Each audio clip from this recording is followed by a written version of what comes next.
Huruf alif yang berada di tenggorokan adalah simbolisasi keberadaan Tuhan yang sejalan dengan bunyi ayat. Dan sesungguhnya kami telah menciptakan manusia dan mengetahui apa yang dibisikkan oleh hatinya, dan kami lebih dekat kepadanya daripada urat lehernya.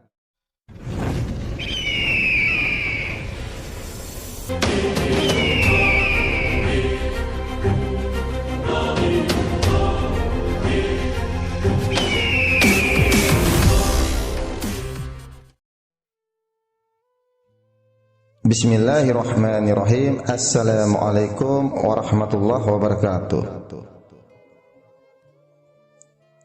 Sekarang kita akan mengkaji hakikat di sebalik rahasia huruf alif lam mim.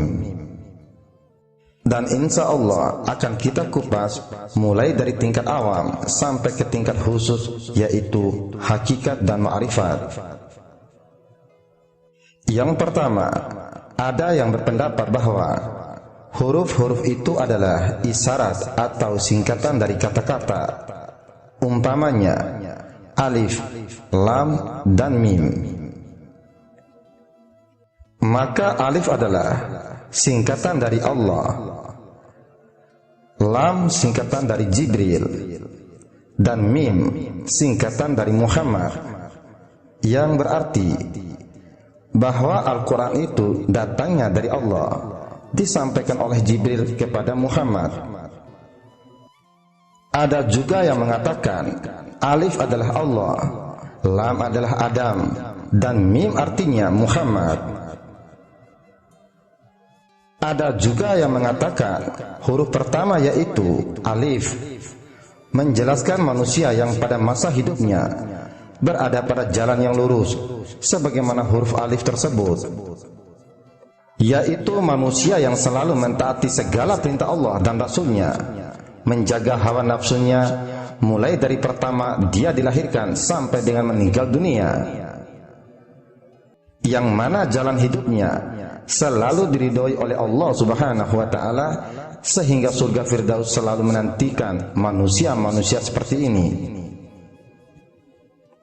Huruf kedua yaitu lam menjelaskan manusia yang jalan hidupnya seperti huruf lam. Ketika dia baru dilahirkan, dia berada di jalan yang lurus. Tetapi setelah menjalani tahapan kehidupan, ketika dia tumbuh menjadi anak-anak, remaja, dewasa, dan sebelum meninggal dunia, dia telah berbelok ke kiri. Dia meninggalkan semua kewajiban, tidak mentaati Allah Subhanahu wa Ta'ala dan Rasulnya. Selanjutnya, huruf yang ketiga yaitu mim menjelaskan manusia yang jalan kehidupannya seperti huruf mim. Dia berputar-putar dalam kehidupannya mencari kebenaran, tapi di akhir tahapan pencariannya dia menemukan jalan lurus, yang mana ketika dia baru dilahirkan dia berada di jalan yang lurus, tapi ketika dia tumbuh dan beranjak dewasa, dia berputar-putar sendiri dalam kehidupannya mencari jalan kebenaran sejati. Dan akhirnya dengan izin Allah, di akhir pencariannya dia menemukan jalan yang diridhoi oleh Allah Subhanahu wa Ta'ala, dan surga pun siap menerimanya. Dan kita akan memasuki tafsir yang berikutnya. Ada yang mengatakan bahwa alif, lam, mim itu sebagai berikut. Sesungguhnya alif, lam, mim dalam diri manusia berlokus pada kepala, dada atau hati, dan tali pusat atau perut. Yang disebut sebagai alif adalah kepala yang berisi cipta atau pikiran yang melahirkan ide-ide kreatif. Jika dikelola kekuatan pikiran, akan melahirkan penciptaan-penciptaan warna-warni dunia fana ini melalui setiap pribadi. Namun juga seringkali pikiran yang membuat hasrat pribadi manusia menjadi seorang perusak.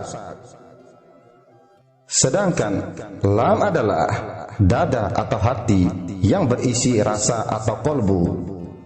Dia sebagai pengontrol dari keseluruhan unsur diri manusia. Perangkat rasa ini juga menjadi penyeimbang penuh dan memiliki daya tangkap luas dari keseluruhan hukum realitas yang merupakan kiblat sifat Tuhan, yaitu kasih dan kebijaksanaan. Sedangkan huruf mim adalah tali pusat atau perut yang berisi daya atau karsa. Perangkat ini yang memberikan kekuatan, yang menjadi dorongan manusia untuk bertindak, menggerakkan seluruh organ tubuhnya untuk menggapai tujuan. Berikutnya, kita memasuki sedikit lebih dalam kajian tentang alif, lam, mim, yaitu hakikat alif, lam, mim sebagai kitab di dalam dadamu. Allah Subhanahu wa ta'ala berfirman yang artinya alif lam mim, itulah kitab yang tidak ada keraguan di dalamnya, menjadi petunjuk bagi orang bertakwa.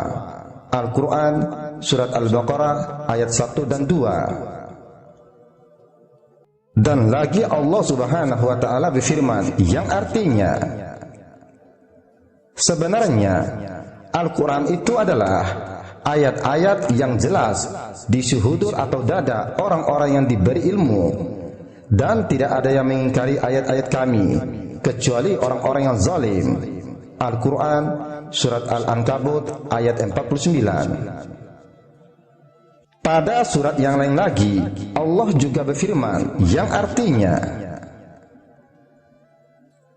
dan ini sesungguhnya Al-Quran yang sangat mulia dalam kitab yang terpelihara, Lauhul Mahfuz. Tidak ada yang menyentuhnya selain hamba-hamba yang disucikan.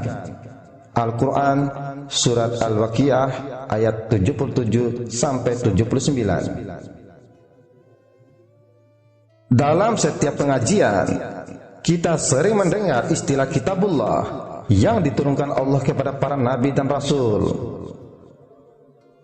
Dan umat Islam meyakini bahwa Al-Quran adalah kitabullah yang terakhir dan menyempurnakan kitab-kitab sebelumnya. Begitu pula umat beragama lainnya juga meyakini kebenaran dan kesempurnaan kitabnya, yang kadang menyebabkan di antara umat beragama saling bermusuhan berdasarkan kebenaran kitabnya masing-masing yang diyakini sebagai wahyu yang diturunkan oleh Tuhannya kepada nabinya. Soal, lalu apakah yang dimaksud dengan kitabullah itu? Jawab, alif lam mim itulah kitab yang tidak ada keraguan di dalamnya, menjadi petunjuk bagi orang bertakwa. Al-Quran surat Al-Baqarah ayat 1 dan 2. Di dalam ayat tersebut diisyaratkan bahwa kitab itu adalah alif, lam, dan mim. Kata zalika adalah isyarat atau kata tunjuk yang menunjukkan bahwa kitab yang kemudian disebut sebagai Al-Quran itu adalah alif, lam, dan mim. Soal, mengapa alif, lam, dan mim dikatakan sebagai kitab? Jawab, sesungguhnya alif, lam, dan mim itu adalah rangkaian huruf yang tidak digabung menjadi satu kalimat. Dia tidak menjadi alamu, alaimun, atau almun, dan sebagainya. Akan tetapi yang dibaca adalah huruf alif, lam, dan mim. Soal, mengapa begitu? Jawab, di sini kita tidak menjelaskan tentang tafsir Al-Quran yang pada akhirnya diakhiri dengan hanya Allah lebih tahu maksudnya. Namun kita punya cara tersendiri bagaimana memahami huruf-huruf tersebut. Ketahuilah, jika yang dibaca itu adalah huruf, maka yang dikupas adalah huruf-hurufnya. Hal yang paling mendasar dalam kajian huruf adalah menelisik bagaimana proses keluarnya huruf itu. Dalam pengajian tingkat dasar, belajar menyebut keluarnya huruf itu disebut dengan makhrajul huruf. Dari sana nanti akan muncul kategorisasi huruf. Jika huruf itu menjadi sebuah kata dan digabung dengan kata lain, maka dia menjadi kalimat, disebut juga dengan maqalah. Bagaimana proses keluarnya huruf-huruf itu? Alif, lam, dan mim. Sesuai dengan kategorisasinya, huruf alif itu termasuk ke dalam kategori huruf halqiyah, yakni huruf yang keluar dari tenggorokan. Halqiyah adalah tempat mengalirnya makanan dan minuman, disebut juga dengan tenggorokan. Disitulah letak dan sumber keluarnya huruf alif. Yang kedua, huruf lam. Huruf itu termasuk ke dalam kategorisasi huruf zalqiyah, adalah sebutan yang keluar dari ujung lidah, yang artinya tempat merasakan makanan dan minuman. Dia terletak di ujung lidah. Tidak banyak huruf yang termasuk ke dalam huruf zalqiyah ini, kecuali ro dan nun. Dan yang ketiga adalah huruf mim. Dia terletak dan berasal dari perpaduan dua bibir dan dikategorikan sebagai huruf safaviyah. Istilah ini digunakan untuk menyebut huruf-huruf yang keluar dari bibir. Termasuk ke dalam kategori huruf safaviyah adalah huruf ba. Jika kita telisik bahwa kitab itu diisyaratkan dengan huruf alif, lam, dan mim adalah sebuah keterkaitan antara diri manusia dengan Tuhan, maka alif, lam, dan mim adalah sebuah proses turunnya wahyu dari tenggorokan lalu bergeser ke ujung lidah dan keluar melalui rongga mulut atau perpaduan dua bibir. Sesuatu yang keluar melalui ketiga tempat itu membuat keramaian dunia, disebut juga dengan kalam. Ketika kalam itu disadari, berarti dia telah membuka tabir di mana dirinya itu berada. Kalam keluar bersama nafas, karenanya tidak ada suara jika tidak keluar bersama nafas. Huruf alif yang berada di tenggorokan adalah simbolisasi keberadaan Tuhan yang sejalan dengan bunyi ayat. Dan sesungguhnya kami telah menciptakan manusia dan mengetahui apa yang dibisikkan oleh hatinya, dan kami lebih dekat kepadanya daripada urat lehernya.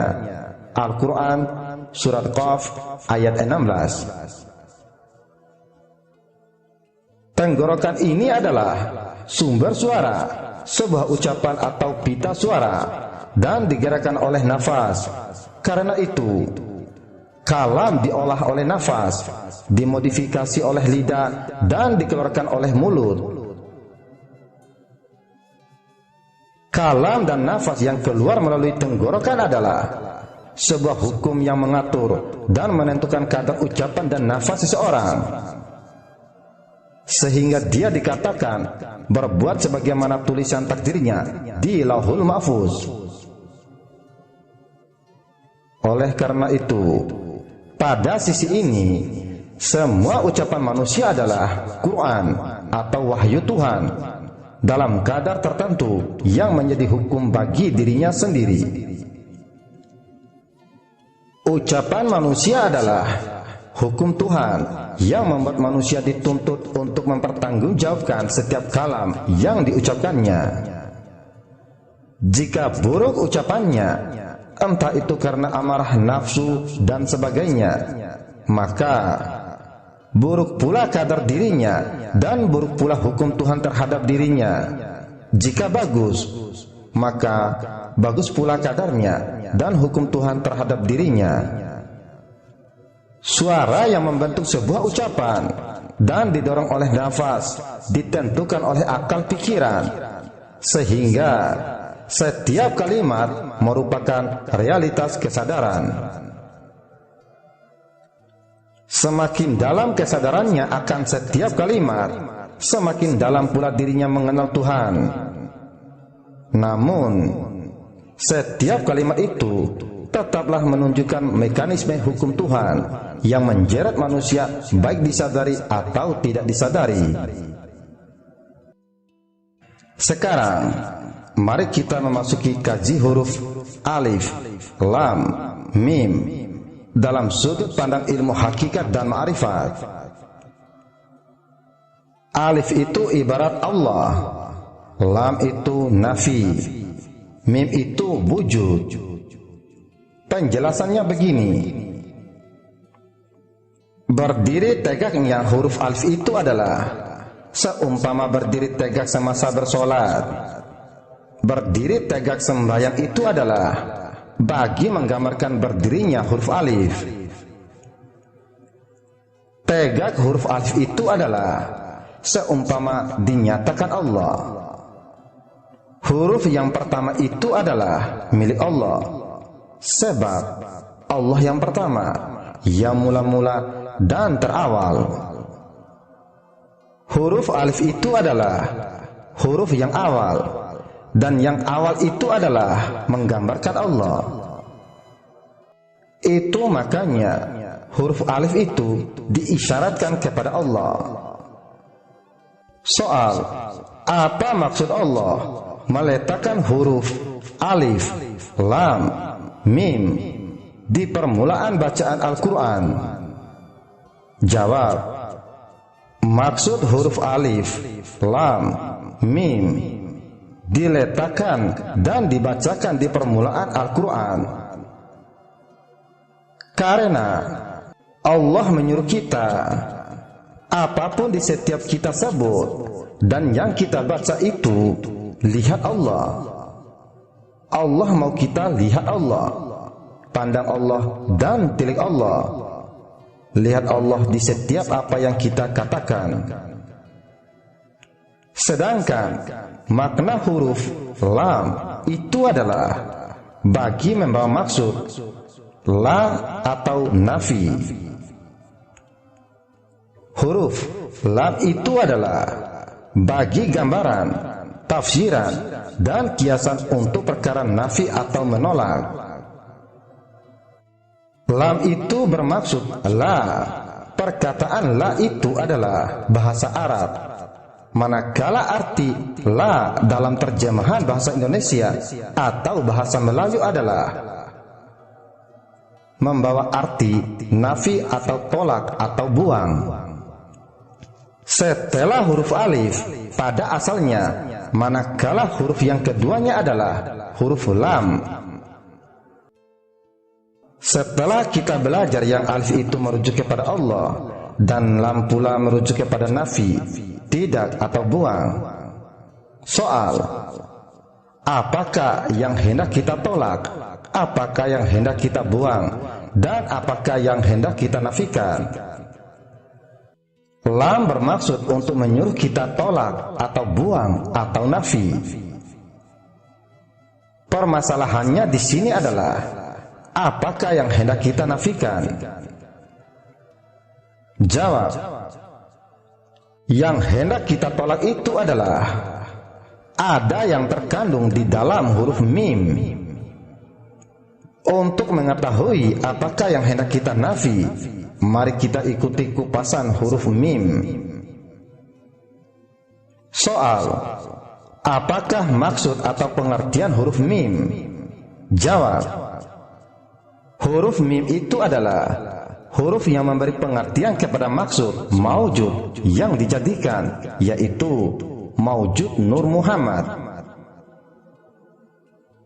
Mim itu untuk memberi faham kepada kita bahwa yang hendak kita nafi, yang hendak kita buang, dan yang hendak kita tolak itu adalah perkara maujud, perkara yang dijadikan.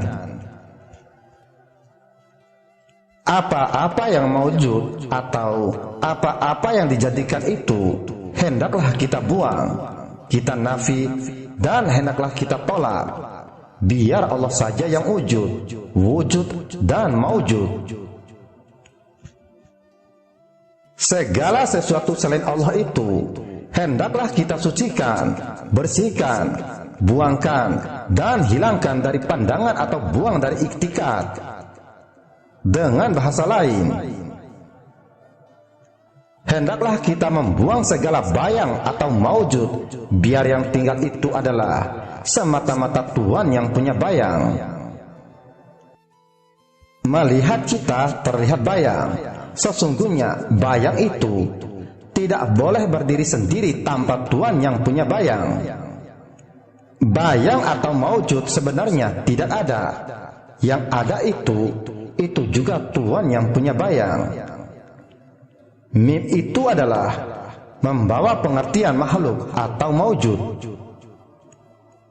Setelah kita menampakkan Allah, huruf alif, dan setelah kita memunculkan la atau nafi atau huruf lam, mari kita lihat huruf mim, yaitu yang membawa maujud. Apa yang hendak kita buang atau yang hendak kita nafikan dalam huruf mim itu tiada lain adalah membuang segala sesuatu yang maujud, membuang atau menolak segala makhluk. Itulah maksud atau pengertian huruf mim. Bila mana kita gabungkan ketiga-tiga huruf alif, lam, mim tersebut, berarti kita gabungkan kutipan Allah, la, dan maujud. Dan jika kita terjemahkan lagi kutipan Allah, kutipan la, dan kutipan maujud, maka jadilah kutipan itu seperti berikut. Allah itu tidak ada maujud yang lain selain Allah. Jika kita tinggikan sedikit lagi maksud alif, lam, dan mim, ianya akan membawa maksud la maujud bil haqi ilallah. Tidak ada yang maujud selain Allah. Bila mana kita tahu yang tidak ada lain selain Allah, jadi barulah kita boleh mulai membaca ayat-ayat suci Al-Quran. Karena pada setiap ayat yang kita baca itu, jangan sampai tertilik kepada selain Allah. Sadarilah dari awal lagi, Allah telah memberi peringatan kepada kita semua bahwa bila mana kita membaca ayat atau kalam Allah, Al-Quran, hendaklah jangan sampai kamu terlihat yang lain selain Allah. La maujud bil haqi ilallah. Jangan pandang wujud yang lain selain wujud Allah. Setelah kita melihat segala-galanya adalah wujud Allah, barulah kita boleh membaca Al-Quran. Selepas kita tahu segala-galanya itu adalah Allah, maka sebutlah, katakanlah, dan lafazkanlah apa yang ingin kita sebut. Kerjakanlah apa yang ingin kita kerjakan. Semuanya akan terlihat Allah di dalamnya, dan tidak lagi terlihat ada perbuatan kita. Bermulalah dengan huruf alif, lam, mim, yaitu berawalah dengan Allah, nafi, maujud. Setelah kita menafikan sekalian yang maujud, maka disitulah kita akan terlihat, terpandang, dan tertilik Allah pada setiap ayat yang kita baca. Singkatnya, makna alif, lam, mim bagi orang hakikat itu adalah la maujud bil haqi ilallah. Tiada yang wujud, hanya Allah. Soal, bagaimanakah cara kita untuk mengamalkan alif, lam, mim? Jawab. Cara mengamalkan alif, lam, mim adalah di saat kita membaca alif, lam, mim, bawalah maknanya ke dalam diri kita dengan pengertian. Bermulalah bacaan kita itu dengan Allah. Bermulalah kata-kata kita itu dengan Allah. Bermulalah melihat kita itu dengan Allah. Bermulalah mendengar kita itu dengan Allah.